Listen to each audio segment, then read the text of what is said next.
আগামী 29 তারিখ এই পাথরঘাটার মানুষ শান্তিতে থাকবে না অশান্তিতে থাকবে সেই সিদ্ধান্ত নেওয়ার একটি দিন আগামী 29 তারিখ। আগামী 29 তারিখ এই পাথরঘাটার মানুষ তাদের সন্তানকে ইউরোপের বানাবে না শিক্ষিত বানাবে তার একটি সিদ্ধান্তের দিন আগামী 29শে মে। সংগ্রামী বন্ধুগণ, আমি আপনাদের কাছে বিনীত অনুরোধ জানাবো, আজকের দূর দূরান্ত থেকে এই চট্টগ্রামের বিভিন্ন ওয়ার্ড থেকে হাজার হাজার জনতা আজকে আমাকে ভালোবেসে এই হাই স্কুল মাঠে উপস্থিত হয়েছেন। আপনাদের কাছে আমার একটি আবেদন, আমি একজন শিক্ষিত মানুষ, লেখাপড়া করে আমি এই গ্রামে বসবাস করি শুধু এই পাথরঘাটার গরিব দুঃখী মেহনতি মানুষের সেবা করার জন্য। আপনাদের কাছে আমার বিনীত অনুরোধ, আল্লাহর রাস্তে সেই গরিব দুঃখী মেহনতি মানুষের দরজা, আমার দরজা তাদের জন্য আপনারা বন্ধ করে দেবেন না।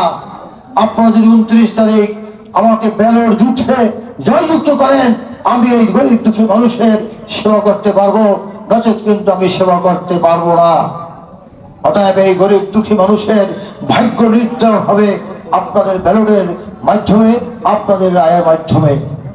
আমি বিনীত অনুরোধ জানাবো, অনেক মুরব্বীরা এখানে এসেছেন, আমি একটি দৃশ্য দেখে আজকের অভিভূত হয়ে গেছি। সাহেরাবাদ নিবাসী বীর মুক্তিযোদ্ধা আমার বিমল বড় কাকু এখানে এসেছে মিছিল দিয়ে। কতটুকু ভালোবাসলে ওনার মতো একজন অসুস্থ মানুষ এই গরমে মিছিল দিয়ে এখানে আমার সামনে হাজির হয়েছে। আমি চিরজীবন যদি ওনার গোলামিও করি এই ঋণ কিন্তু আমি শোধ করতে পারবো না। সম্মানিত উপস্থিতি, আপনাদের কাছে আমি একটি ঘোষণা দিয়ে যেতে চাই। উপজেলা পরিষদের চেয়ারম্যান আপনাদের বেতনভুক্ত কর্মচারী, আপনাদের গোলাম, আপনাদের খেদমতদার।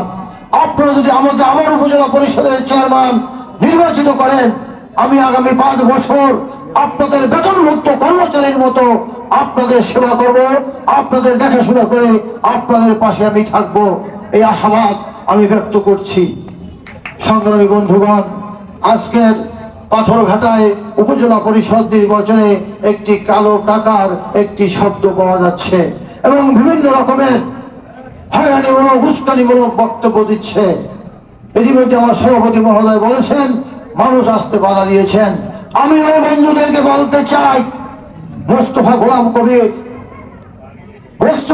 কবিরের সাথে পাথরঘাটার জনগণ কিন্তু আছে। আমার কোন নেতা কর্মী অথবা আমার কোন ভোটারের যদি কোন রকমের হয়রানি করা হয়, এই পুকুরিয়া থেকে হরিণঘাটা পর্যন্ত সর্বস্তরের মানুষ তার ভাত ভাঙ্গা জবাব দিয়ে দেবে। আমি আপনাদের সাথে আছি, আপনারা প্রস্তুত থাকবেন। যে কোনো ষড়যন্ত্র, কালো টাকার বিস্তার, সন্ত্রাসী, হয়রানি, হুমকি আপনারা সাথে সাথে প্রতিহত করে দেবেন। আপনাদের কাছে আমার আরেকটি আবেদন, আগামী 27শে মে পাথরঘাটা কেএম হাই স্কুল মাঠে আমার শেষ নির্বাচনী জনসভা। ওই জনসভায় আমার গরিব দুঃখী মানুষের ভাগ্য নির্ধারিত হবে। ওই জনসভায় পাথরঘাটার মানুষ ভালো স্বাস্থ্য সেবা পাবে না পাবে না, পাথরঘাটার মানুষ ভালো শিক্ষা ব্যবস্থা পাবে কি পাবে না, পাথরঘাটার মানুষ ভালো যোগাযোগ ব্যবস্থা পাবে কি পাবে না, সেই সিদ্ধান্ত হবে কিন্তু আগামী 27 তারিখ পাথরঘাটা কেএম হাই স্কুল মাঠে। আমি আপনাদেরকে উদ্যত আহ্বান জানাবো, আমার মা বোনদের সহ, আপনাদের আত্মীয় স্বজন ভাই বেরাদার সহ আপনারা আগামী 27 তারিখ পাথরঘাটা হাই স্কুল ময়দানে আপনাদের জনসভায় আপনারা যোগ দেবেন। আমি শুধু আপনাদেরকে সহযোগিতা করবো ইনশাল্লাহ। তদবির করে এই চট্টগ্রাম ইউনিয়নের টাকার খাল থেকে ট্যাংরা বাজার পর্যন্ত 9 কোটি টাকার একটি রাস্তা কিন্তু আমি বরাদ্দ দিয়েছি। আপনারা খবর নেন, কাজ চলমান। আমাদের নতুন এমপি মহোদয় সদয় হয়ে ওনার কাছে অনুনয় বিনয় করে আমি আমার ইউনিয়ন পরিষদের চেয়ারম্যান, ওনার স্পেশাল যে 5 কোটি টাকা, সেই 5 কোটি টাকা আমি এই চট্টগ্রাম ইউনিয়নে বরাদ্দ দিয়েছি।